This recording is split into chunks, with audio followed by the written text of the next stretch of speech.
نحمده ونصلي على رسوله الكريم اما بعد فاعوذ بالله من الشيطان الرجيم بسم الله الرحمن الرحيم رب اشرح لي صدري ويسر لي امري واحلل عقدة من لساني يفقهوا قولي.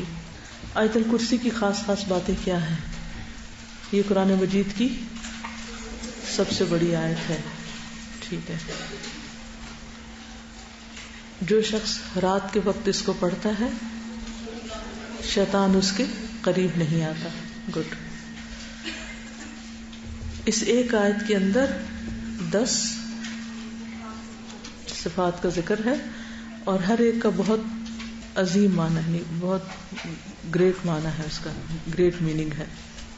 اس کے علاوہ قرآن مجید کی کوئی اور ایسی آیت نہیں جس میں اللہ سبحانہ وتعالیٰ کی اتنی صفات بیک وقت جمع کر دی گئی ہوں. تو گویا ایک طرح سے یہ آیت اللہ سبحانہ وتعالیٰ کا بہت بہترین جامع تعارف ہے اور ایک بہت پاورفل آیت ہے. اس کے فائدوں میں سے کوئی خاص فائدہ بتائیے. کہ شیطان کے دور ہونے کے علاوہ اوور آل انسان محفوظ رہتا ہے، اللہ کی حفاظت میں ہوتا ہے. اور ہر نماز کے بعد پڑھنے والا، جی ہاں، چند موٹی موٹی باتیں اس کے بارے میں یاد ہونی چاہیے. اب ہم اللہ سبحانہ وتعالیٰ کے ناموں کے بارے میں دیکھتے ہیں کہ جو اس آیت کے اندر آئے ہیں. سب سے پہلا نام کون سا ہے؟ اللہ. اور اللہ تعالیٰ کا ذاتی نام ہے. گڈ. اور سب سے مشہور بھی، greatest name and most famous. قرآن مجید میں بہت زیادہ ریپیٹڈلی آیا ہے. اللہ کا لفظ کس سے مل کر بنا ہے؟ یہ اس کا اصل کیا ہے؟ اس کی اوریجن کیا ہے؟ الہ، الہ، خاص الہ، خاص معبود. دنیا میں لوگوں نے اپنے بہت سے معبود بنائے ہوئے، لیکن اصل معبود اللہ ہے، الہ، خاص الہ ہے، اور وہی عبادت کے لائق ہے. الہ وہ ہوتا ہے جس سے سب سے زیادہ محبت کی جائے اور بہت زیادہ اس کی تعظیم کی جائے، ریسپیکٹ کی جائے، ریگارڈ کیا جائے اس کا. جیسے بتوں سے لوگ محبت بھی کرتے ہیں اور بہت ان کا ریگارڈ بھی کرتے ہیں، عزت بھی کرتے ہیں. ٹھیک ہے. تو اللہ لا الہ الا ہو، کہ اور تو کوئی الہ ہے ہی نہیں. اگر ہے تو بس صرف اللہ ہی ہے. الحی القیوم. الحی کیا معنی ہے؟ الحی کا زندہ ہے، ایور لیونگ، ہمیشہ سے زندہ ہے، ہمیشہ زندہ رہے گا. کل من علیہا فان ویبقى وجہ ربک ذو الجلال والاکرام. ہر چیز فنا ہونے والی ہے، ایک چیز جس کو فنا نہیں اور جس پر کبھی بھی موت نہیں آئے گی وہ اللہ رب العزت کی ذات ہے، الحی. اور الحی کا لفظ جو ہے حیات سے ہے، لائف سے. لائف اللہ کے سوا اور چیزوں کو بھی ملی ہے. مثلا انسان کو لائف ملی ہے، یا جانوروں کے اندر بھی لائف ہے، پلانٹس میں لائف ہے. فرق کس چیز کا ہے؟ اگر ہم کہتے ہیں اللہ زندہ ہے تو کہیں گے فلاں بھی زندہ ہے، تو کیا یہ شرک نہیں ہو گیا؟ اس کو بھی آپ نے زندہ کہہ دیا، وہ بھی زندہ ہے، یہ بھی زندہ ہے. تو صفت تو اصل تو اللہ کی صفت ہے. بندے کو یا کسی اور کو یہ صفت کہاں سے مل گئی؟ اس کی ذاتی ہے یہ صفت، ہمیں اس نے دی ہے. لیکن پھر بھی اگر دی ہے تو بیچ میں شریک نہیں ہو گئے کوئی اور چیزیں جن کو مل گئی یہ صفت؟ یعنی اللہ کی صفت بھی ہے اور کچھ اور مخلوق کی بھی ہے.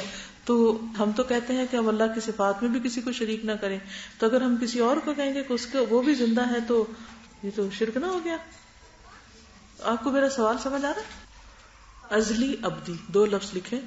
حی، ازلی، ابدی. ہمیشہ سے ہے، ہمیشہ زندہ رہے گا. ہمیشہ سے زندہ، ہمیشہ زندہ رہے گا. کوئی اور اللہ کے سوا ایسا ہے جو ہمیشہ زندہ ہمیشہ زندہ رہے گا؟ نہ ازلی ہے نہ ابدی ہے. فرق ہو گیا نا خود ہی. ٹھیک ہے. ایک تو آپ نے یہ رکھا. دوسرا یہ ہے کہ اس کی حیات میں جو صفات ہیں وہ کامل ہیں. حیات کی صفات کون سی ہیں؟ اوصاف کون سے ہیں؟ کیسے پتہ چلتا ہے کوئی چیز زندہ ہے؟ زندہ چیز موو کرتی ہے، اس کی سانس آتی ہے، گڈ، اور وہ دیکھتا ہے یا سنتا ہے. کیسے ٹیسٹ کرتے ہیں کوئی زندہ ہے؟ انہی چیزوں سے کرتے ہیں نا، ظاہری، ڈاکٹروں والی چیکنگ نہیں کہ دماغ مر گیا، دل مر گیا، کیا مر گیا کیا نہیں، ظاہر میں جو علامات ہیں. تو آپ دیکھیں کہ جن چیزوں پر زندگی کا انحصار ہے، یہ جو زندگی کی علامات ہیں وہ بھی اللہ میں کامل ہیں، جبکہ انسان میں کامل نہیں ہے، ناقص ہے. اچھا یہ بتائیے کہ الحی جو ہے یہ کون سے ناموں میں سے ہے؟ اس میں اعظم میں سے ہے. جن ناموں کے ساتھ اللہ کو پکارا جائے تو کیا ہوتا ہے؟ دعا قبول ہوتی ہے. ہاں، جو کہنے کی بات تھی خلاصہ یہ تھا کہ اللہ اور غیر اللہ کے درمیان صرف یہ ظاہری مماثلت ہے حیات کی، حقیقی نہیں. ہمارے پاس جو زندگی ہے وہ حقیقی نہیں، پرماننٹ نہیں. صرف جو زندگی کی علامات ہوتی ہیں ان میں سے کچھ علامات ہمارے اندر ہیں تو ہمیں زندگی نظر آ رہی ہے، ورنہ ہماری زندگی عارضی زندگی ہے، غیر حقیقی زندگی ہے. اللہ کے پاس جو حیات ہے وہ اصل حیات ہے، جیسے اس میں شرک کی کوئی بات نہیں ہے.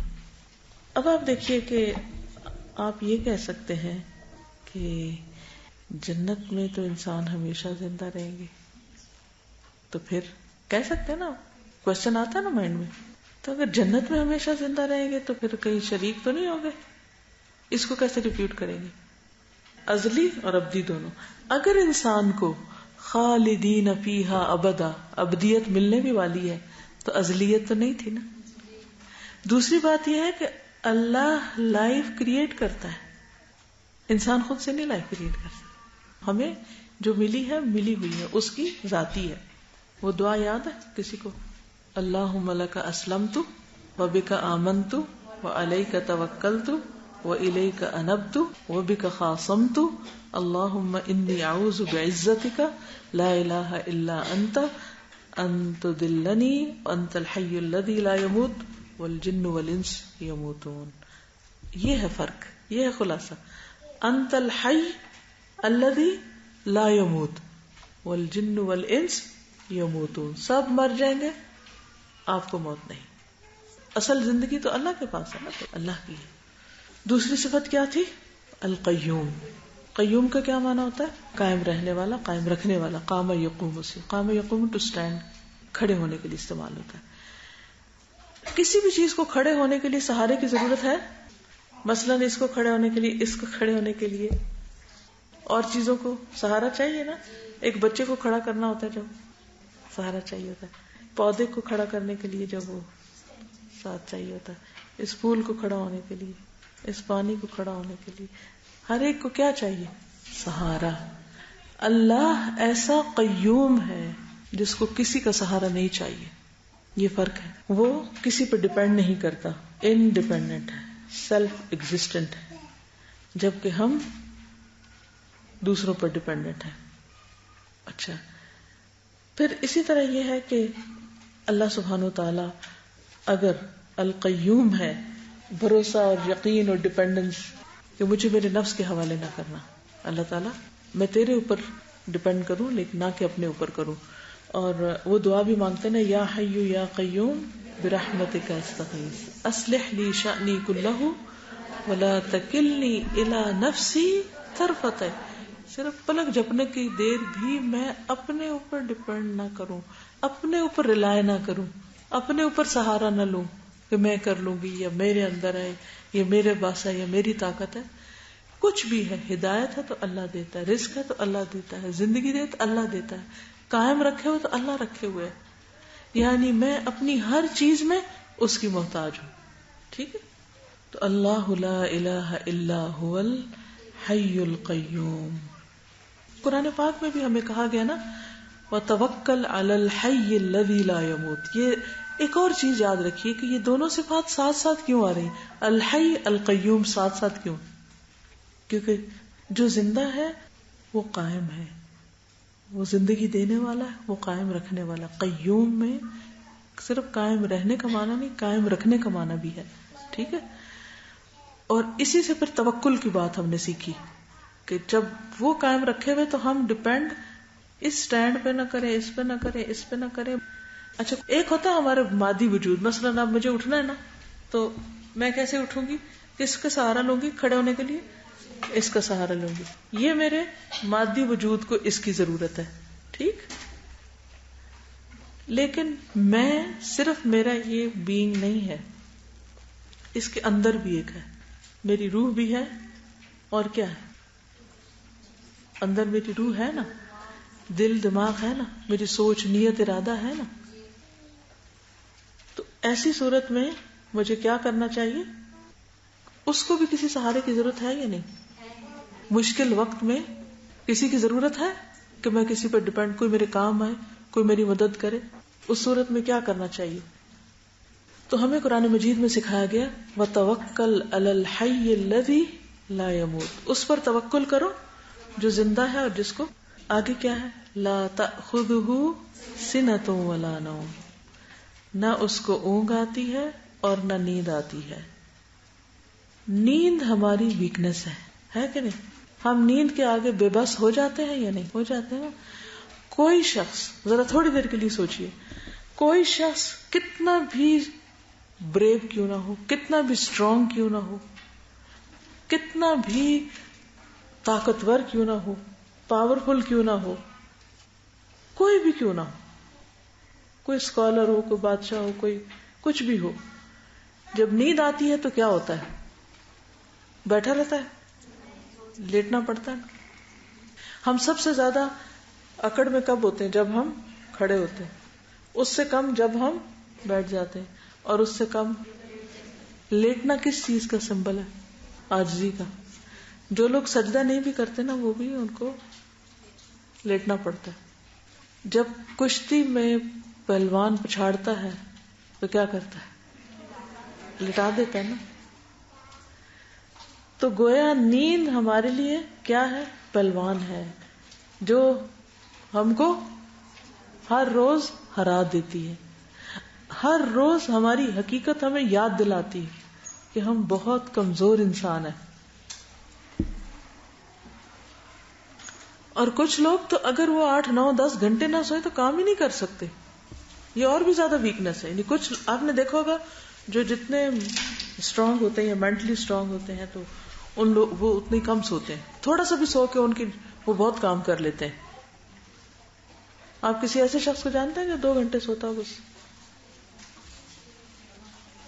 1 یا 2 گھنٹے سوتا ہو. ڈاکٹر ذاکر نائک وہ تھوڑا سا بھی سوتے ہیں ان کو کافی ہو جاتی ہے وہ نیند. دنیا میں اور لوگ بھی ہیں کہ جو کم سوتے ہیں اور وہ اتنا سونا بھی. ہم اس دفعہ جب عمرے پر تھے نا تو وہ الحمدللہ ہر روز تراویح ایک ہی جگہ پر ہوتی تھی ہماری. تو وہ تراویح کے آس پاس کچھ نہ کچھ باتیں بھی ہوتی تھی. خیر ان کی تھوڑی بیچ میں طبیعت خراب ہوئی تو ڈاکٹر نے کہا کہ آپ اتنا آرام کیا کریں، اس وقت کھانا کھایا کریں. تو وہ کہتے ہیں کہ مجھے موت سے نہیں ڈراؤ، اگر میں مر بھی گیا تو مجھے اس بات کی فکر نہیں، کیونکہ میں نے عام شخص اپنی زندگی کے اتنے گھنٹے استعمال کرتا ہے روزانہ، تو اگر میں عام لوگوں کی نسبت 6 گھنٹے یا 4 گھنٹے بھی روز زیادہ استعمال کرتا ہوں تو آلریڈی میری لائف دوسروں کے مقابلے میں زیادہ ہے. اگر کسی نے 40 سال کام کیا ہے تو میں نے اس کے مقابلے میں 50 آلریڈی کر لیا ہے، کیونکہ میں اتنے گھنٹے کم سوتا ہوں. اصل میں زندگی ہماری زندگی کیا ہے؟ جب ہم جاگ کے کچھ کر رہے ہوتے ہیں، اور جب ہم کچھ کر نہیں رہے تو سو رہے ہوتے ہیں تو وہ تو مرے ہوئے ہوتے ہیں. وہ تو موت کے برابر ہے نا. نیند کیا ہے؟ موت کی بہن. تو اس میں وہ تو کچھ نہیں کر رہے ہم، گویا ہم ہے ہی نہیں دنیا میں. تو جتنا زیادہ کوئی اپنے نفس کے ہاتھوں ویک ہوتا ہے، کمزور ہوتا ہے، جس کی زندگی میں کوئی مقصد نہیں ہوتا، اس کو سونے کے سوا کوئی کام نہیں ہوتا، اور وہ اسی پہ ہی ناراض رہتا ہے، مجھے سونے نہیں دیا گیا، میری نیند نہیں پوری ہوئی. وہ اس کے سر پہ سوار رہتی ہے بات. اتنا سیلف پٹی کا شکار ہو جاتے ہیں اگر کسی دن کم سونے کو ملے. بھوکے رہ لیں گے، کھانا نہ ملے کوئی بات نہیں. اگر نیند آ رہی ہے مثلا، اگر 2 چیزوں میں ایک میں چوائس کرنی پڑے، سونے اور کھانے میں، اگر نیند آ رہی ہے اور کھانا بھی رکھا ہوا تو بعض اوقات آپ نے دیکھا کہ مزیدار بھی کھانا پڑا ہو نا تو ہم کہتے ہیں بس ہمیں سونے دو. ایون بعض اوقات شدید پیاس بھی لگی ہوتی ہے لیکن اگر نیند آ رہی ہے تو ہم کہتے ہیں چھوڑو پانی، اگر پانی پیے تو آنکھ کھل جائے گی، اس لیے سو جاتے ہیں، اٹھ کے پانی پی لیں گے. یعنی انسان اتنا کمزور ہے، اتنا بے باسا نیند کے آگے. اب اس کمزوری اپنی کو دیکھیے اور اللہ سبحانہ و تعالیٰ کی ذات کو کہ وہ کبھی سویا ہے ہی نہیں. صرف ایک ہی ہستی جو کبھی نہیں سوئی کیا اس کو اونگ بھی نہیں آتی. کیونکہ اگر ہم کبھی تھوڑا سوئے نا تو پھر سارا دن کیا کرتے رہتے ہیں، ادھر سوئے ادھر سوئے ادھر سوئے، نہ پتا چلتا لوگوں میں بیٹھے ہیں، نہ پتا چلتا کسی نماز پڑھ رہے ہیں، حتیٰ کہ ہم نماز میں بھی سو جاتے ہیں. کبھی سوئے آپ نماز میں؟ کلاس میں تو خیر وہ تو بہت ہی اچھی سونے کی جگہ ہے، میٹھی میٹھی لوریاں مل رہی ہوتی ہیں تو سونا ہی سونا ہے. تو انسان کی بہت سی ویکنس ہے، لیکن اس میں سب سے بڑی ویکنس اس کی نیند ہے. بھوکا بھی انسان زندہ رہ لیتا ہے، لیکن اگر اس کو مسلسل کچھ عرصہ جگایا جائے تو مر جائے، وہ برداشت ہی نہیں کر سکتا. یعنی کوئی نسخہ ہے ہی نہیں کہ آپ اپنے آپ کو، مثلا مہاتما بدھ اور لوگوں نے کئی دن فاقے بھی کیے پھر بھی زندہ بچے رہے، لیکن سونے سے وہ بھی نہیں، کہیں نہیں. آپ کو پوری تاریخ میں یہ نہیں ملے گا کہ فلاں بندہ تھا ولی اللہ وہ کبھی سویا ہی نہیں تھا. نو وے. یہی سے فرق ہو جاتا خالق اور مخلوق میں. ہاں نیند تو سولی پر بھی آ جاتی، سلیب پہ بھی آ جاتی، لیکن اللہ سبحانہ و تعالی کبھی نہیں سوتے، سوئے ہی نہیں، کبھی غافل ہوئے ہی نہیں. جب قرآن پاک میں آتا ہے نا وَمَا اللَّهُ بِغَافِلٍ عَمَّا تَعْمَلُونَ، کیا مطلب اس کا؟ اللہ غافل ہی نہیں ان کاموں سے جو تم کرتے ہو. مطلب یہ ہے کہ وہ کسی وقت بھی نہ سوتا ہے، نہ نیند آتی، نہ اونگ آتی ہے کہ وہ بھول جائے اور اس کو پتہ ہی نہ چلے کہ بندے کیا کر گئے. کیونکہ اگر وہ سو جائے یا اس کو اونگ آ جائے تو پھر کیا ہوگا؟ بعض اوقات ایسا ہوتا ہے نا، آپ جیسے آپ میں سے کچھ مدرز ہوں گی، کبھی آپ کی طبیعت خراب ہو، کبھی بخار ہو، یا کبھی آپ آکورڈ ٹائم پہ سو جائیں تو بچے کیا کرتے ہیں؟ گھر کا نظام کتنا خراب ہوتا ہے. اگر آپ دیر سے اٹھیں یا آپ دن میں زیادہ سو جائیں یا آپ رات جلدی بھی سو جائیں تو سب سے آخر میں سونا پڑتا ہے کہ سب سو جائیں پھر ہم سوئیں گے، گھر تب نظر رکھنی ہوتی. تو اللہ سبحانہ و تعالیٰ تو سارے بندوں کے اعمال دیکھ رہا ہے اور کبھی بھی غافل نہیں ہوا ان سے. اس لیے اس میں اور بندوں میں، مخلوق میں بہت بڑا فرق ہے. لا تأخذہ سنۃ ولا نوم، نہ اس کو اونگ آتی ہے اور نہ اس کو نیند آتی، کسی لمحے بھی وہ غافل نہیں ہوتا. اگر ہم دن کے وقت کوئی کام کرتے ہیں تو ہمارے اعمال شام کے وقت اللہ تعالی کے پاس پہنچ جاتے ہیں، اور اسی طرح رات کے اعمال صبح کے وقت. دن کے کام رات کے وقت اور رات کے کام صبح کے وقت اللہ کے پاس پہنچ جاتے ہیں، اور وہ ہر دم ہمارے اعمال کو دیکھ رہا ہوتا ہے. رات اور دن کے علاوہ آپ دیکھیے کہ جب ہمارے ہاں رات ہوتی ہے تو دنیا کے کسی اور حصے میں دن ہوتا ہے. یہاں دن کے 12 بجے، وہاں رات کے 12 بجے، وہاں رات کا 1 بجے اور یہاں دن کا 1 ہے. تو اگر اللہ سبحانہ وتعالی ہماری طرح رات کو سو جائیں تو وہ لوگ تو پھر موج کریں، جو چاہیں کریں، ان کو دیکھنے والا کوئی ہو ہی نہ. تو اللہ تعالیٰ ان کو بھی دیکھتا ہے، سب کو دیکھتا ہے اور سوتا نہیں. لہو ما فی السماوات و ما فی الارض، اسی کے لیے ہے جو کچھ آسمانوں میں ہے اور جو زمین میں ہے. ہیون اور ارتھ میں جو کچھ ہے سب اس کی ملکیت ہے، وہ مالک ہے، وہی مالک. یہ بھی کہا جا سکتا ہے کہ اللہ ہر چیز کا مالک ہے، لیکن یہ کہا کہ لہو، سب سے پہلے لہو، اسی کا ہے. اور اس لہو کی وجہ سے کلام میں حصر پیدا ہو گیا. اگر آپ عربی گرامر تھوڑی سی جانتے ہو تو حصر کا مطلب ہے کہ حصار کر لیا، یعنی کہ کوئی چیز اس آسمان اور زمین میں ایسی ہے نہیں جو اس کی ملکیت نہ ہو. ہر چیز ہی اس کی ملکیت میں، ہر چیز کا مالک وہی ہے. کوئی بھی کریشن جو زمین میں ہے، اب گنیے اس کو، جانیے اس کو، دیکھیے اس کو، کون کون سی. آپ میں سے کوئی اسکول ٹیچر ہیں، بچوں کو آپ اینیمل کنگڈم کے بارے میں بتاتے ہیں، کتنے قسم کے اینیملز ہوتے ہیں؟ 4 لیگڈ، کرال کرتے ہیں، ایمفیبینز.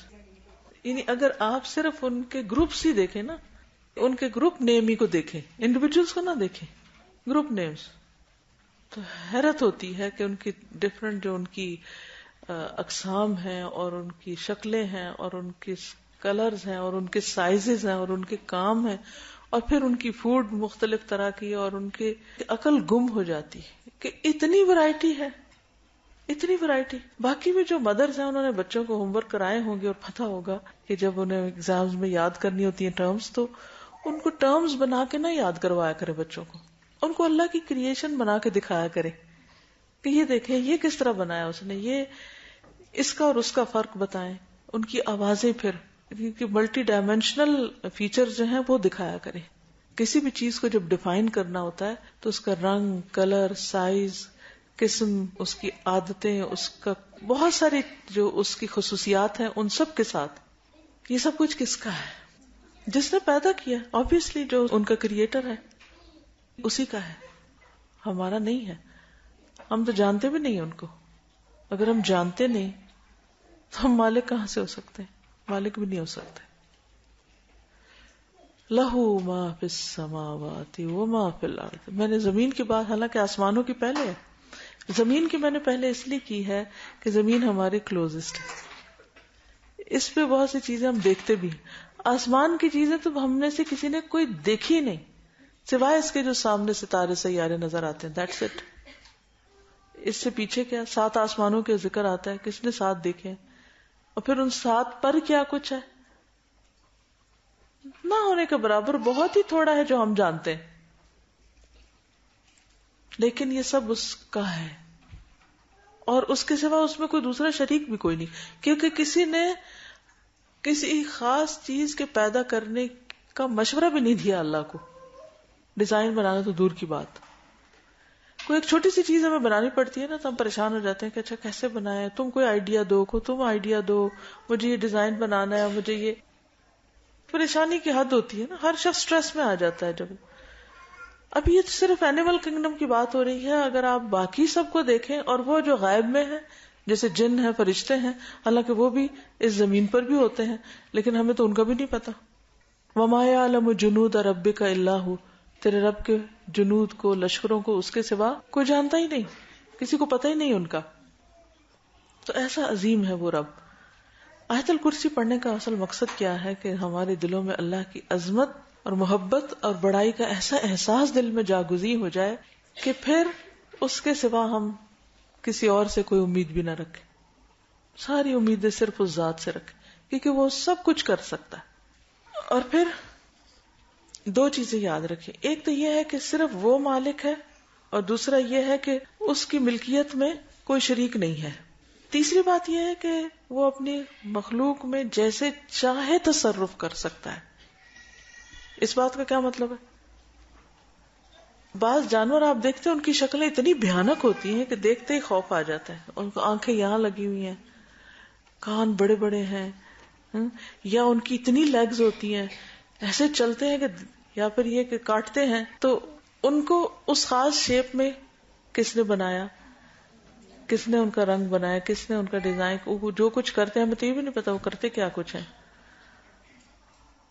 تو اللہ تعالیٰ اپنی مخلوق میں جیسے چاہے تصرف کر سکتا ہے. مثلا چاہے ان میں چینج کر سکتا ہے، ان کو یوز کر سکتا ہے. مثلا یہ انگوٹھی میری ہے، میں چاہوں تو اس انگلی میں پہنوں، چاہوں تو اس میں پہنوں، چاہوں تو نہ پہنوں، چاہوں تو پھینک دوں، چاہے تو توڑ دوں، چاہے تو بیچ دوں، چاہے تو کسی کو گفٹ دے دوں. یہ سارے کیا ہیں؟ ایک انگوٹھی، لیکن اس کے ساتھ کئی قسم کے سلوک ہو سکتے ہیں. ان میں سے کوئی ایک سلوک میں جو چاہوں کروں. کوئی کیا مجھ سے پوچھ سکتا ہے کہ او آپ نے اپنی انگوٹھی پہنی ہوئی کیوں نہیں، یا فلاں کو کیوں دے دی، ہے بیچ دی، کیوں بیچی؟ انسانوں سے تو پھر بھی کوئی پوچھ سکتا، اللہ سے کوئی نہیں پوچھ سکتا کہ آپ نے مخلوق کیوں پیدا کی ہے اور آپ نے اس کو مار کیوں دیا ہے اور یہ کیوں کھاتا ہے اور وہ کیوں نہیں کھلاتے اس کو. آپ جیسے چاہے، جس کو چاہے زندگی دے، جس کو چاہے موت دے، کوئی نہیں پوچھ سکتا اس سے. یہ سب اسی کے اطاعت گزار ہیں، اللہ کے فرما بردار ہیں، کسی اور کے نہیں. اسی لیے آپ نے دیکھا ہوگا کہ جانوروں کی کچھ حادثے ایسی ہوتی ہیں کہ آپ جو مرضی کر لیں انہوں نے وہی کرنا ہے. مثلا کچھ جانوروں کی دم جو ہوتی ہے وہ ٹیڑھی ہوتی ہے، جو مرضی کر لیں اس نے سیدھے نہیں ہونا. اللہ نے ان کو بنایا ایسے، وہ اللہ کا حکم مانتے اپنی ساخت میں، اپنے کاموں میں، اور اسی اپنی خاص زبان میں تسبیح کرتے ہیں، اور اپنی حیات نہیں چھوڑتے، اپنی عادتیں نہیں چھوڑتے. جو اللہ چاہتا ہے وہی ہوتا ہے. پھر آپ دیکھیے کہ اگر ہم اس میں صرف، آج تو ہم بہت جانوروں کی باتیں کر رہے ہیں، لیکن آپ ستاروں سیاروں کو دیکھیں. آپ چاہیں ان کا سائیکل چینج ہو جائے، سورج نکلنے کا وقت تبدیل کر دیں، آپ چاند کی روشنی کچھ ڈگری بڑھا دیں، کم کر دیں، سائز بڑھا دیں، چھوٹا کر دیں، ہے ہمارا بس چلتا ہے؟ کچھ بھی نہیں. اس سے کیا پتہ چلتا ہے کہ یہ ہماری ملکیت نہیں ہے، یہ اللہ کی ملکیت ہے. بات یہی ہے کہ اللہ ان کا مالک ہے، وہی ان کو سسٹین کرتا ہے، وہی ان کی تدبیر کرتا ہے، وہی ان کو قائم رکھے ہوئے ہے. سب اللہ کے محتاج ہیں، وہ کسی کا محتاج نہیں ہے، اور کوئی اس سے بڑا نہیں ہے.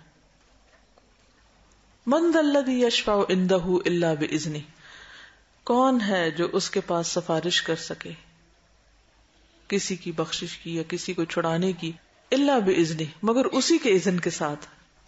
سفارش کے لیے بھی اس کی اجازت چاہیے، کیونکہ اللہ تعالیٰ ساری مخلوق کا مالک ہے، ساری مخلوقات اس کی ہیں، تو اس لیے مخلوق میں سے کوئی ایسا نہیں جو اللہ کی مرضی سے آگے بڑھ سکے. من ذا الذی، سارے جو اس کے مخلوق ہیں، تو ہے کوئی جو اس کی مخلوق میں سے اس کے اذن کے بغیر ایک پتا بھی توڑ دے؟ جب کچھ بھی اور نہیں کر سکتے تو وہ سفارش بھی نہیں کر سکتے. اندہ سے کیا مراد ہے؟ اللہ تعالیٰ. الا باذنہ، ہاں ایک شرط ہے، اگر اللہ کا اذن ہو، اللہ کی اجازت ہو، اللہ تعالیٰ اس کے لیے کسی کو کہے کہ ہاں تم سفارش کر لو، تو وہ کر سکتا ہے. اب سوال ہی پیدا ہوتا ہے کہ کیا نبی صلی اللہ علیہ وسلم سفارش کریں گے قیامت کے دن؟ کریں گے، بالکل کریں گے. کس لیے کریں گے؟ سب سے پہلی شفاعت کون سی ہوگی؟ اس کو کیا کہا جاتا ہے؟ الشفاعت الکبریٰ، بڑی شفاعت. وہ کون سی ہے بڑی شفاعت؟ حساب قائم ہونے کی جگہ، حساب قائم ہونے کے لیے. اس میں نا کہ جب ساری مخلوق کو اٹھا دیا جائے گا، سب اکٹھے ہو جائیں گے، پھر سب انتظار میں ہوں گے کہ یا اللہ حساب شروع ہو، تاکہ ہم جس نے جہاں جانا ہے وہ اپنے گھر پہنچے. اس کو آپ اس سے اندازہ کریں کہ اگر کبھی آپ کو ایئرپورٹ پہ رکنا پڑے تو آپ کی کیفیت کیا ہوتی ہے. آپ ٹرانزٹ میں ہیں،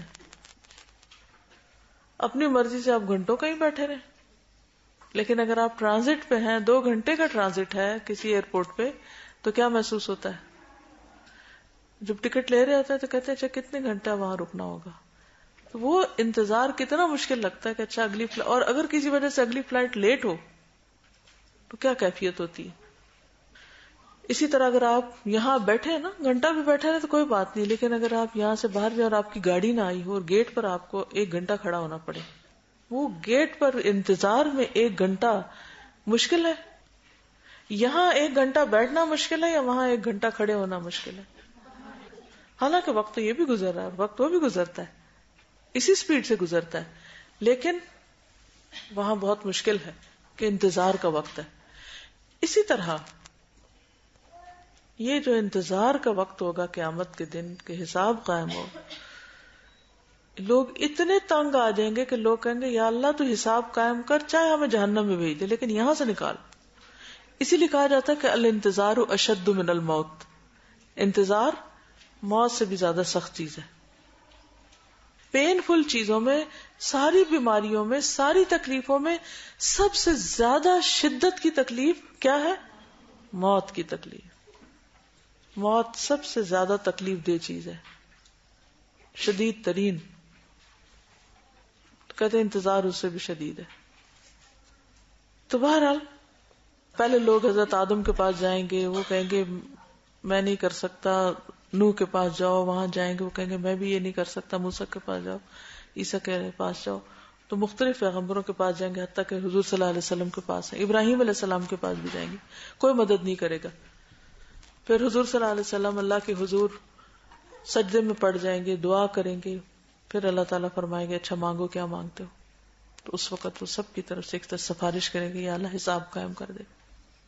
پھر حساب قائم ہوگا. بعض کہتے ہیں کہ وہ دن 50,000 سال کے برابر ہے. اللہ عالم، لیکن آتا تو یہی ہے کہ سارے لوگ پریشان ہوں گے، ایک پریشانی کا ایک عالم ہوگا. لیکن ایک اور حدیث میں آتا ہے نا کہ مومن کے لیے وہ وقت فرض نماز کی قیام جتنا ہوگا جتنی دیر میں فرض نماز ہم پڑھتے ہیں. لیکن بہرحال وہ اتنے سارے لوگوں کو دیکھ کے اور حساب کا شروع ہونا اور لائنوں میں کھڑے ہونا، اور پھر لیکن اللہ تعالیٰ جب شروع کریں گے تو ظہر کی نماز تک کے وقفے میں دن کے حصے میں پورا کر دیں گے سب کا. یعنی جتنا صبح سے ظہر تک کا وقت ہوتا ہے نا ورکنگ آور عام طور پہ، اتنے میں سب کا حساب ہو جائے گا. سریع الحساب، وہ تیز حساب کرنے والا ہے، جلد حساب کرنے والا ہے. اصل بات یہ ہے کہ آخرت کا مرحلہ کوئی آسان نہیں ہے جس سے ہم اکثر بے خبر رہتے ہیں، غافل رہتے ہیں. کبھی سلگتی لکڑی دیکھی، جلتی لکڑی دیکھی، کبھی کوئلہ جلتا دیکھا ہے؟ اس کے اندر ایک عجیب جلنے کی آواز ہوتی ہے، ایک سلگ سی ہوتی ہے نا. سوچئے کہ جو لوگ جہنم میں جائیں گے ان کے جسم اسی طرح کوئلے کی طرح سلگ رہے ہوں گے. کو معمولی نہیں ہے آگ کا عذاب، اور ان چیزوں سے بچنے کی ضرورت ہے. تو دوسری شفاعت ہوگی جہنم سے اہل ایمان کو نکالنے کی. پہلی تو ہے کہ حساب قائم ہو، اور دوسری شفاعت کہ کس کس کو جہنم سے نکالا جائے. آپ دیکھیں کہ صرف چند لمحے اگر تیل پڑ جائے نا ہاتھ پہ کیا کیفیت ہوتی ہے. تھوڑی دھوپ لگ جائے، کچھ ہو تو کچھ لوگ تو سیدھے جنت میں چلے جائیں گے، خوش قسمت، بے حساب چلے جائیں گے. لیکن کچھ لوگوں کو حساب دینا ہوگا، وہ انتظار کریں گے، کھڑے ہوں گے. کچھ لوگ جہنم میں چلے جائیں گے اور پھر وہاں سے حضور صلی اللہ علیہ وسلم کی شفاعت کے ساتھ نکالے جائیں گے. بعض لوگ ڈٹ کے غلط کام کرتے ہیں. کیا کہتے ہیں کہ اللہ کے رسول ہماری شفاعت کر دیں گے. تو یہ بات یاد رکھنی چاہیے کہ کون ہے جو سفارش کرے مگر اللہ کے اذن کے ساتھ. تو کون ہے؟ اللہ ہی ہے جو اصل اجازت دے گا. ہاں حضور صلی اللہ علیہ وسلم شفاعت کریں گے، لیکن اس وقت کریں گے جب لوگ پریشان ہوں گے حساب قائم کرنے کے لیے، اور دوسرے جب لوگ جہنم میں چلے جائیں گے، حتیٰ کہ آخری شخص جس کے دل میں رائی دانے برابر بھی ایمان ہوگا اس کو بھی جہنم سے نکال لیا جائے گا. لیکن جو پکے کافر اور پکے منافق ہوں گے ان کا ٹھکانہ ہمیشہ ہمیشہ ہمیشہ کے لیے آگ ہوگا. اللہ تعالیٰ ہم سب کو اس سے محفوظ رکھے اور ہر طرح کے کفر سے بچائے. یعلم ما بین ایدیہم وما خلفہم، وہ جانتا ہے جو ان کے سامنے ہے اور جو ان کے پیچھے. یعنی اس کا علم اتنا وسیع ہے کہ آگے پیچھے کا سب جانتا ہے. اللہ کے سوا کسی اور کا علم اتنا وسیع نہیں ہے. اور پھر چھوٹی بڑی ہر چیز پر اس کا علم چھایا ہوا ہے. باریک سے باریک چیز اس کو پتا ہے اور بڑی سے بڑی ہیوج چیز اس کو پتا ہے. دنیا کا بھی پتا ہے، آخرت کا بھی پتا ہے، ماضی کا بھی پتا ہے، مستقبل کا بھی پتا ہے. اس طرح کا علم کسی کے پاس بھی نہیں ہے. ٹھیک ہے، اس کو یہ بھی پتا یعلم ما یلج فی الارض وما یخرج منہا، وہ جانتا ہے زمین میں کیا گیا ہے. کیا کیا جاتا ہے زمین میں؟ کیا جاتا ہے؟ بیج، پانی، مردے، بہت کچھ جاتا ہے. اور جو اس میں سے پھر نکلتا ہے اس کو سب پتا ہے. اور ما ينزل من السماء، کیا کیا اترتا ہے، بارش، وحی اور فرشتے. ٹھیک ہے، رحمتیں، اللہ کے احکامات. ما ينزل من السماء وما يعرج فيها، کیا چڑھتا ہے، اعمال وغیرہ. ہمیں نہیں پتا، اللہ کو پتا ہے، وہ جانتا ہے. پھر یعلم السر وما اخفا، چھپے ہوئے کو جانتا ہے اور اس سے بھی زیادہ مخفی کو، ہر راز کو جانتا ہے جو کسی کو نہیں پتا. نگاہوں کی خیانت جانتا ہے. یعلم خائنۃ الاعین وما تخفی الصدور، جو سینے چھپائے ہوئے ہیں. وَلَقَدْ خَلَقْنَا الْإِنسَانَ وَنَعْلَمُ مَا تُوَسْوِسُ بِهِ نَفْسُهُ، دلوں کے اندر اٹھنے والے وسوسے تک جانتا ہے. ہر چیز وہ جانتا ہے، کہاں چھپ سکتے ہیں، کہاں بھاگ سکتے ہیں. اس کے برعکس مخلوق کے پاس اس علم کا اتنا حصہ بھی نہیں جتنا ایک سمندر میں سے ایک چڑیا چونچ میں ایک پانی کا قطرہ نکالے. ساری مخلوق کا علم بس اس قطرے جتنا ہے اس سمندر کے مقابلے میں، نہ جاننے کے برابر. اول تو ہم کسی ایک فیلڈ کا بھی احاطہ نہیں کرتے، چاہے کوئی کسی میں پی ایچ ڈی ہو یا ماسٹرز ہو یا کچھ بھی تخصص کا درجہ رکھتا ہو، لیکن ہر چیز نہیں جانتا. مثلا آپ دیکھیں کہ صرف اسلامک اسٹڈیز کو ہی آپ دیکھیں، اس میں اگر کسی کی قرآن میں مہارت تو ضروری نہیں حدیث میں، اگر چلو دونوں میں ہو تو فقہ میں نہیں، اگر چلو تینوں میں ہو تو ہسٹری میں نہیں، اگر چاروں میں ہو جائے تو مزید اور جو اس کے آگے برانچز اس میں نہیں. پی ایچ ڈی بھی کس چیز پہ ہوتی ہے؟ کسی ایک چیز پہ ایک سبجیکٹ ٹاپک پہ ہوتی ہے، اور وہ بس اتنے چیز کو جو جانتا ہے، باقی کا عام طور پہ وہ بھی جاہل ہوتا ہے. کسی ایک علم کے سارے پہلوؤں کا احاطہ وہ نہیں کرتا. یہ صرف اور صرف اللہ کی شان ہے. وَلَا يُحِيطُونَ بِشَيْءٍ مِّنْ عِلْمِهِ إِلَّا بِمَا شَاءَ، اور اللہ کے علم میں سے وہ کسی چیز کا احاطہ نہیں کر سکتے مگر جو وہ خود چاہے، جتنا وہ خود دینا چاہے. یہ بھی اللہ کی اپنی تقسیم ہے. اسی لیے ہمیں کیا کہا گیا؟ دعا مانگو ربی زدنی علما، کیونکہ وہ دیتا ہے. پیغمبروں کو بھی وہی دیتا ہے اور دوسروں کو بھی وہی دیتا ہے. اس لیے ہمیں اس بات کا حریص ہونا چاہیے، کیونکہ وَلَا يُحِيطُونَ بِشَيْءٍ مِّنْ عِلْمِهِ إِلَّا بِمَا شَاءَ، اللہ کے علم میں سے کوئی شخص کسی بھی چیز کا احاطہ نہیں کر سکتا، بس اتنا ہی جان سکتا جتنا وہ چاہتا ہے. تو پھر اس سے ہم کیا کریں؟ مانگتے رہیں کہ ہمیں اور دے، ہمیں اور دے. اور یہ ایک پسندیدہ چیز ہے، یعنی علم میں اضافہ اور علم میں زیادتی کی خواہش جو ہے ایک بہت پسندیدہ خواہش ہے. پھر آپ دیکھیے کہ انبیاء اور رسل کے پاس بھی جو علم ہے وہ بھی کس کا ہے؟ اللہ کا دیا ہوا ہے. فرشتوں کے پاس جو علم ہے اللہ کا دیا ہوا ہے. بندوں کے پاس جو علم ہے اللہ کا دیا ہوا ہے، چاہے وہ دین کا یا دنیا کا، وہ سائنس کا یا ہسٹری کا، وہ سب اللہ ہی کا دیا ہوا ہے. اور پھر اس علم کو دماغ میں ریٹین کرنے کی صلاحیت، وہ جتنا وہ چاہتا ہے یاد رکھتے ہیں اور جو وہ چاہتا ہے ہم بھول جاتے ہیں. جی شیطان کا ایک بڑا حصہ ہے اس میں. بس اللہ تعالیٰ کی مدد لیتا رہے، اللہ کا ذکر انسان کرتا رہے تو شیطان سے بچ کے وہ ایک مضبوط قلعے میں آ جاتا ہے. ذکر جو ہے نا اللہ کا، یہ بہت ممد و مددگار ثابت ہوتا ہے. ہر موقع پر نبی صلی اللہ علیہ وسلم اللہ تعالیٰ سے دعائیں کرتے ہیں اور مختلف طرح کے اللہ کے ساتھ ایک تعلق کی بات ہے. تو شیطان کا مقابلہ انسان نہیں کر سکتا، اللہ ہی ہے جو انسان کو شیطان سے بچاتا ہے. اعوذ باللہ من الشیطان الرجیم. تو شیطان بلواتا بھی ہے، شیطان غصہ بھی دلاتا ہے، شیطان انسان کے اندر، یعنی کہ آپ دیکھیں نا کہ انسان کے اندر مختلف چیزیں، اس کی بایولوجیکل نیڈز ہیں، اس کی ایموشنل نیڈز ہیں، اس کی مینٹل اور اس کی جو انٹلیکچوئل نیڈز ہیں، یہ ساری انسان کے اندر ہے. پھر اس کے اندر ڈرائیوز ہیں، کچھ خواہشات ہیں اس کی. شیطان ہر رستے سے داخل ہوتا ہے، ہر چیز میں داخل ہونے کی کوشش کرتا ہے. اسی لیے کھانا کھانے کی دعا بتائی گئی، اسے بیوی کے پاس جاتے وقت کی دعا بتائی گئی. پھر اسی طرح قرآن بھی پڑھو تو کیا پڑھو؟ اعوذ باللہ پڑھو. اسی طرح یعنی ہر موقع کی مناسبت سے جو دعائیں ذکر ہیں یہ دراصل شیطان کے شر سے محفوظ رکھنے کے لیے. تو وسع کرسیہ السماوات والارض، وسع چھائی ہوئی ہے، کرسیہ اس کی کرسی. اس کی کرسی کے بارے میں جو معنی کیا جاتا ہے وہ اس کا فٹ سٹول. ایک ہے اس کا عرش اور ایک ہے اس کی کرسی. کتنی بڑی ہے اس کی کرسی؟ صرف اس کا فٹ سٹول کتنا ہے بڑا؟ وسع کرسیہ السماوات والارض. ایک طرف اس کے علم کی وسعت ہے، ولا یحیطون بشیء من علمہ الا بما شاء، اور دوسری طرف اس کے اختیار اور اس کا جو اس کے عرش کی وسعت اور اس کی طاقت، ان سب کا اظہار ہے. ایک ہے جو تھرون ہے اس کا، وہ سب سے گریٹسٹ چیز ہے دنیا میں، یعنی کائنات کے اندر نون چیزوں میں سب سے بڑی چیز اس کی کریشن میں سے اس کا عرش ہے. اور اس کا عرش کے آگے جو اس کا فٹ سٹول ہے وہ کتنا بڑا ہے، اس کے بارے میں آتا ہے کہ ساتوں زمین اور آسمان اس کے سامنے ایک مندری کی طرح جو صحرا میں پھینک دی جائے.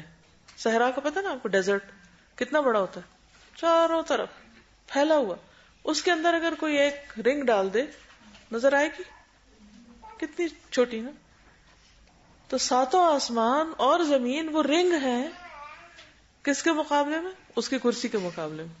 اور اس کی کرسی پھر اسی طرح ہے اس کے عرش کے مقابلے میں، یعنی اس کے جو فٹ سٹول ہے. تو کرسی جو ہے وہ عرش کے بعد سب سے بڑی چیز ہے. ٹھیک ہے، پھر ساتوں آسمان، ساتوں زمینیں اور باقی چیزیں. تو اس سے دراصل اللہ کی عظمت، اس کے علم اور اس کی قدرت کا پتہ چلتا ہے ان دو آیتوں سے. وَلَا يَئُودُهُ حِفْظُهُمَا، ان دونوں کی حفاظت اس کو تھکاتی ہی نہیں، اس کو بور ہی نہیں کرتی. کن دونوں کی حفاظت؟ زمین و آسمان کی حفاظت. وہ سوتا ہی نہیں، وہ آنکھ بھی نہیں جھپکتا، اور ان کی حفاظت اس کے لیے کچھ مشکل کام نہیں. تو اگر آسمانوں اور زمین کی حفاظت اللہ کے لیے مشکل نہیں تو میری حفاظت کو مشکل ہے؟ میرے گھر کی حفاظت مشکل ہے اس کے لیے؟ میرے بچوں کی حفاظت مشکل ہے؟ کس کی حفاظت مشکل ہے؟ اس کے لیے کسی بھی چیز کی حفاظت مشکل نہیں. میرے لیے بہت مشکل ہے. میں اگر یہاں بیٹھی ہوں تو اس وقت گھر خالی ہے، سب کا یہی حال ہے نا. بچے پتہ نہیں کیا کر رہے ہیں، اور جو ہماری ملکیت کی چیزیں خدا جانے ان کا کیا ہو رہا ہے. کئی دفعہ ایسا تھا لوگ گھر سے باہر ہوتے گھر میں چوری ہو جاتی. ہمارے تو یہ حال ہے، جو بہت عقل مند بنتے ہیں کہ اپنی ہر چیز کو لاکس میں اور پتہ نہیں کس کس طریقے سے سمیٹتے ہیں. ہمارے لیے مشکل ہے حفاظت، اس کے لیے کچھ بھی مشکل نہیں. ہر چیز کی حفاظت کرتا ہے. اور بڑی بات یہ ہے نا حفاظت کی اس کی کہ ہر ایک کو کام کرنے کا موقع مل رہا ہے، ورنہ تو ہر چیز آپس میں ٹکرا جائے، بندہ بندے کو مار ڈالے چھوٹی چھوٹی بات کو. اب بھی ہوتا ہے، لیکن پھر اسی طرح آپ دیکھیں کہ چیونٹیاں کس طرح سروائیو کرتی ہیں. باقی مخلوق جن کو ہمارا اسپرے کرتے رہتے ہیں پھر وہ کس طرح نکل آتے. چھوٹے سے چھوٹا کیڑا کس طرح سروائیو کرتا ہے. تو اللہ تعالیٰ کے اذن سے ان کو بھی جینے کا موقع ملتا ہے. تو وَلَا يَئُودُهُ حِفْظُهُمَا وَهُوَ الْعَلِيُّ الْعَظِيمُ. جب بھی آپ کو اپنے بچوں کی یا اپنے گھر کی یا اپنے آپ کی، اپنے مستقبل کی کسی چیز کا خوف آئے، اس کا کیا بنے گا، اس کا کیا بنے گا، وَاللَّهُ خَيْرٌ حَافِظًا وَهُوَ أَرْحَمُ الرَّاحِمِينَ. اللہ سب سے بہترین حفاظت کرنے والا ہے اور وہ ارحم الراحمین ہے. میں اپنا سب کچھ اس کے سپرد کرتی ہوں. اس سے آپ کی کیفیت کیسے ہوگی؟ اطمینان، سکون، بے فکر. مثلا آپ بچوں کو 100 باتیں سمجھاتے ہیں، یہاں نہیں جانا، یہ نہیں کرنا، وہاں نہیں ہاتھ ڈالنا، ایسا نہیں کرنا، ویسا نہیں کرنا. گھر سے نکلتے ہیں تو آپ کو ایک پریشانی لاحق ہو جاتی ہے. اب 5 بچے مثلاً آپ کے، آپ 5 جگہوں پہ جا سکتے ہیں 5 کے ساتھ؟ نہیں جا سکتے. آپ ان کی شادی کرتے ہیں، آپ کو پھر فکر رہتا پتہ نہیں اب ان کا کیا ہوگا. ان کی حفاظت کر سکتے؟ نہیں کر سکتے. ہم سو رہے ہیں، اپنے گھر کی حفاظت کر سکتے؟ نہیں کر سکتے. کس کس چیز کی ہم کر سکتے؟ تو یہ سارا بوجھ ہم اپنے اوپر لے لیں. اسٹریس، اسی کا نام اسٹریس ہے. اس کا کیا ہوگا، اس کا کیا ہوگا، اس کا یہ نہ یہ ہو جائے، وہ نہ ہو جائے. کچھ لوگ تو بہت ہی چوئے ہوئے ہوتے ہیں، اور فوبیاز ہوتے ہیں ان کو مختلف طرح کے، اس سے طرح طرح کے خوف آتے ہیں. خوف کا علاج صرف یہ ہے کہ انسان اللہ کی جناب میں بنا لے، اپنے آپ کو اللہ کے حوالے کر دے. اور ہر چیز جس کے جانے کا ڈر ہے، جس کے چوری ہونے کا ڈر ہے، وہ کیا کرے، اس کو اللہ کے سپرد کر دے. وَهُوَ الْعَلِيُّ الْعَظِيمُ، اور وہ بڑا ہے، بہت ہی عظیم. قرآن پاک میں العلی العظیم کا لفظ بھی آتا ہے، العلی الکبیر کا بھی آتا ہے، العلی الحکیم کا بھی آتا ہے. اس کا مطلب یہ ہے کہ وہ اپنی ذات میں، اپنی صفات میں، اپنے قہر میں، اپنے وجود میں، ہر چیز میں سب سے ٹاپ اوپر ہے. علی، اور علی کے ساتھ پھر عظیم، وہ العلی العظیم، اس کو مزید فورٹیفائی کرے، یعنی کہ مزید قوت دے رہا ہے. اب آپ دیکھیے کہ وہ سب سے بلند ہے. اپنی ذات میں کیسے سب سے بلند ہے؟ ارے وہ عرش پر ہے. وہ العلی، اس کی ذات سب سے اونچی ہے، سب سے اوپر ہے. وہ دنیا میں تو آپ دیکھیں کہ آپ بڑی سے بڑی عمارت بنا لیتے ہیں، اس کے سب سے اوپر فلور پہ کہہ کہ میں سب سے اونچا ہو گیا. آپ دیکھو بچے بھی کھیلتے ہیں نا کہ میں تم سے اونچا. تو ایک انسان کے اندر ایک کمزوری ہے اس کی کہ میں اونچا ہو جاؤں کسی طرح. جس کا قد چھوٹا ہوتا ہے وہ ایک کمپلیکس میں رہتا ہے، ایڑیاں اٹھا اٹھا کے چلتے ہیں، ہیل بڑی بڑی پہنتے ہیں علی بننے کے لیے نا، اونچے ہونے کے لیے. اسی طرح مرتبہ مقام کے اعتبار سے لوگ اونچا ہونا چاہتے ہیں. لیکن یہاں پر آپ دیکھیے کہ اللہ سبحانہ وتعالیٰ اپنی ذات میں بھی اس کے عرش کے اوپر کچھ نہیں، اور ساتوں آسمان. اور پھر جب معراج پر حضور صلی اللہ علیہ وسلم تشریف لے گئے تھے تو وہ آخری مقام جو اللہ تعالیٰ کا عرش ہے وہاں تک تو جبریل بھی نہیں جا سکتا، کوئی بھی نہیں جا سکتا. ٹھیک ہے، تو وہ سب سے بلند ہے. پھر آپ دیکھیے کہ اس کی جتنی بھی صفات ہیں ان میں وہ ہر چیز پر بلند ہے، ہر چیز پر، اپنی قوت میں، اپنے اختیار میں، اپنے ہر معاملے میں وہ سب سے اونچا ہے.